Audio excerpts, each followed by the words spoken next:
Can we just take a moment to appreciate that this is the first time we get to see bullet time? That's right. I was Yep. going to say bullet time.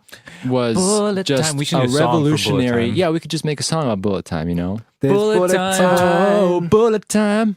It's working against me. Spinning. So, guys, let's talk about bullet time. Bullet time has its origins in John Gaeta. The Gaeta Force. John Gaeta was the head of the He visual looks like he's effects, from the Matrix movies. when you visual watch effects the- department. Should we do this later? It's No, the one. now. It's the one process which made the movie earn its best special effects Oscar. And that's where we're going to talk about it now.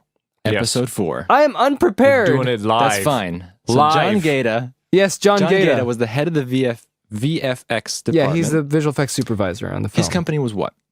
Gaeta Force. No, I'm Gaeta kidding. Force. No, it wasn't. No? That's just Andy Wachowski said Gaeta Gatorade. Force. for Oh, I fun. always believed him. Yeah. I thought it was actually called Gaeta Force. No. Gaeta Force, LLC.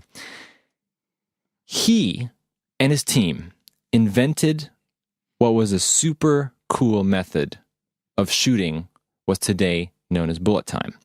Did they So- invent it? Yeah, I think so. I mean, I don't know if they invented it like per se, like the shot, but they invented the method, how they shot bullet time. So Okay, so in short, what is bullet time? Bullet time is basically taking a movement. So in this case, it's Trinity jumping and doing a kick, right? Suspending that or slowing down time for, I don't know, a second, less than a second, while the camera does a rotation against this around the subject. And it's two different speeds. One speed is the camera speed going really fast. Right. And But the other speed, the time is slowed down in the film.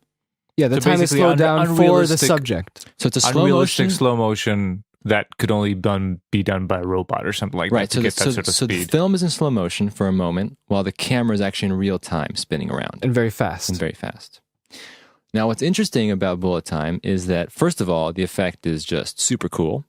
I think that's like a unanimous. Like if the whole world voted, like, What's is the- bullet time what's the cool? goal? It'd be yes, 100% yeah, unanimous and it's vote. also, what do you think of when you think of The Matrix?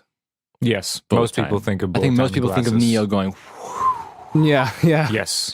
like, if you play charades, that's going to be the first Yeah, one. that's Yeah. bullet time. It might be, the first guess would be the balloon that dances in front of car salesmen. It's like it might be the first vote, and then bullet time.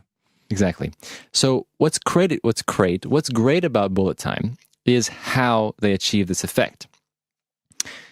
Essentially, if you watch the making of documentaries for The Matrix, John Gaeta and the Gaeta Force set up, I don't even know how many cameras, certainly 100, over 100 probably, SLR cameras, so basically still cameras, Yeah. in an entire sphere or circle around what they were shooting.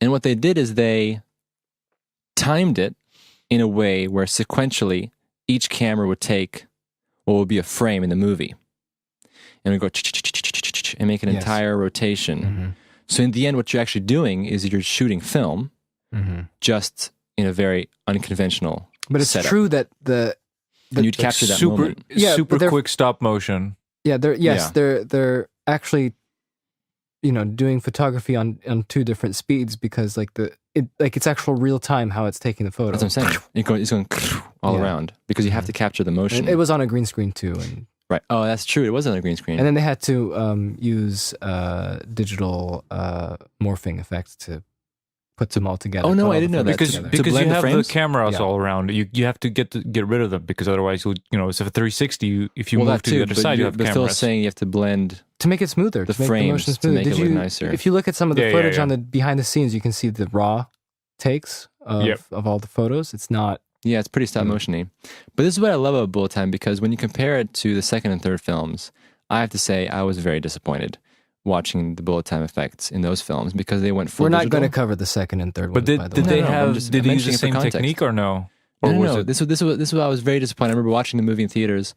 I don't know again if this is retroactively what I thought back then, but later I realized that it was sort of like I don't want to say a cop out, but it was an easier way out because it was a full CG, so it was all in the computer. Oh, that was buttery. It was neon. buttery, was it was buttery buttery. orange men running around, and it was just Yeah. it to me. It completely missed the essence of why Bullet Time worked, and I think why it worked is because it felt so real and organic when you had this technique, and I think that was why it was convincing. Mm-hmm. Like this shot with Trinity is like you're like whoa, immediately taken aback that she's doing this cool effect, and you ask yourself how'd they do that? That's the first thing you ask yourself, I think that's the fun part and that's about the fun part. But in the second and third film, you go, oh, it's CG. Yeah.